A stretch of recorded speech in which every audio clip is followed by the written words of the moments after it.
When we lived in Memphis, our house had a pool. And pools are similar to boats. Similar in the sense that getting one is incredibly exciting, topped only by the day that you get rid of it. And I'm sure there are some in here who have pools and are thinking, oh, come on, it's not that bad. And to you, I said the same thing. We have to tell ourselves things to get through the day sometimes. One night, I discovered a strange sound and went outside to the pool and found that we had a bullfrog that was doing laps in it. And I spent the better part of an hour chasing it with a skimmer pole while it valiantly fought my efforts to save its life. Eventually, I caught it, I plopped it in the yard, walked back to the house, giving myself a pat on the back, and then I heard splash. Back in it went. And that, my friends, is how we acquired a pet bullfrog. It was an outside pet. However, most of what ended up in the pool was far less exciting. Mainly bugs. Lots and lots of bugs. And as I'd be out there maintaining my pool, which I want to point out is not the same as enjoying my pool, I'd often see them fighting for their lives, completely unaware that they had no hope of surviving. And watching this play out, having another creature's life in your hands, all dependent on whether you feel like you're going to bend down or not, that's about as close to omnipotent as we will ever feel. The commentator Rashi, describing a similar situation, he did not have a pool, refers to this as a situation where it costs you nothing. Yet, for that on the other side, for the bug, it is everything. There are a lot of commandments in this week's Torah portion. And if you're curious how many, I'm not going to ruin the surprise. You need to come back tomorrow morning. Sloan will say more about that. But I do want to focus on two. The first, the commandment to shoo away a mother bird before you take the eggs or even the young birds from the nest. Shaleach tishalach. That's two forms of the same word, meaning to cast away or to send off. Two forms of one word repeated next to each other. That is the Torah's way of showing emphasis. You should read it not simply as checking the box to do this deed, but read it as you are going to do whatever it takes to get this bird to go away. Why? The Torah does not say. All it says is that you shall do this so you may fare well and have a long life. And aside from honoring your parents, this is the only time in the entire Torah where we read the promise of having a long life. Why? Well, I doubt there will be consensus. I suspect many, if not all people in this room, have a theory that you're chewing over in your head right now. The second commandment that I want to bring up is 3 verses later. You shall not wear clothing that combines wool and linen. If you're feeling nervous, I do have an extra pair of kosher pants in my office over there. I'm going to suspect far fewer of you have a theory for this one. And I will say, if you do, I apologize for being harsh, but you are almost certainly wrong. And I say that because our sages spent years and collectively centuries trying to figure this one out. And the best that they came up with is, there's no reason. This is a class of commandments known as chukim. These are laws without any obvious purpose. Shatnez, which is what we call this law about forbidden mixtures. It is almost always the example people use for this class of laws. And the other class, mishpatim, those are the laws that make obvious sense. Anyone who had a theory for the mother bird commandment, well, then you consider that law to be mishpatim, a law that has a reason, that has a purpose. And indeed, the Mishnah, written over 1,800 years ago based on an oral tradition that far outdates that, the Mishnah says it was popular for people in their prayers at the time to say, God who gives mercy even to the birds, give mercy to us. Just one small problem. The Mishnah says anyone who says the prayer that way should be told loudly to be quiet. And the Talmud, 1,500 years old, it concurs.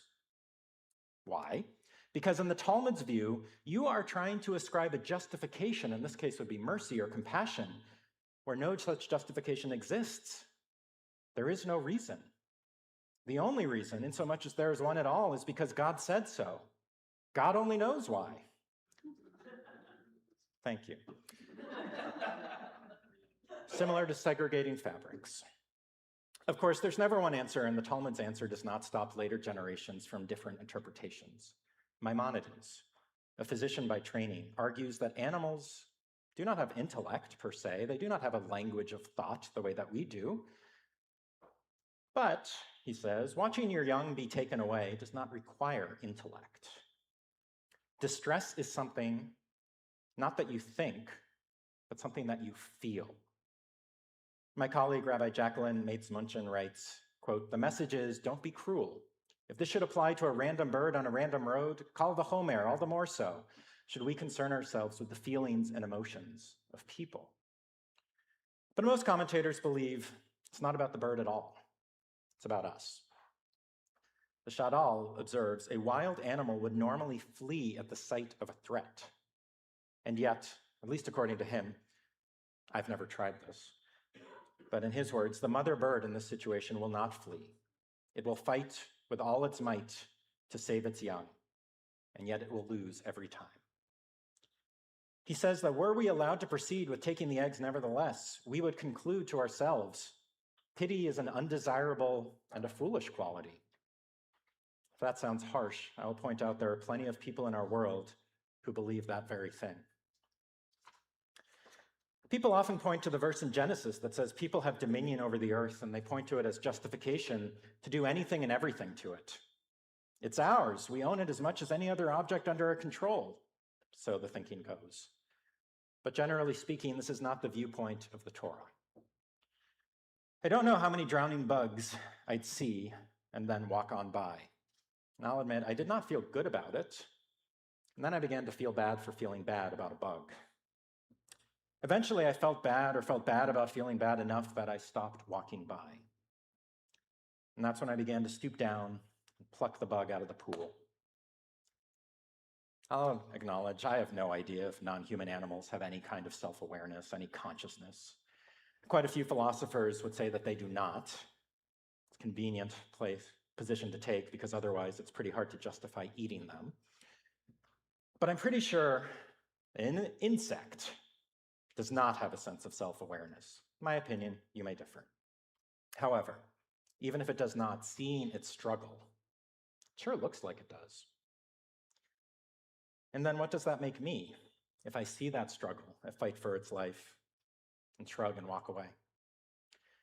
Over the summer, one of my daughters asked me why I always apologize to our dog whenever I accidentally bump into her. Even at the age of 5, she was able to tell me a dog cannot understand an apology. I responded with 2 thoughts. 1, my dog can. And 2, Maimonides would beg to differ. These 2 commandments have more in common than one would think, at least according to the 14th century Rabbi Yosef Kaspi. He argues the point of this, all of these puzzling chukim, these laws that have no obvious purpose, is to free us from pride and from self-importance. It will never be a fair fight between the bird and us, and it doesn't matter.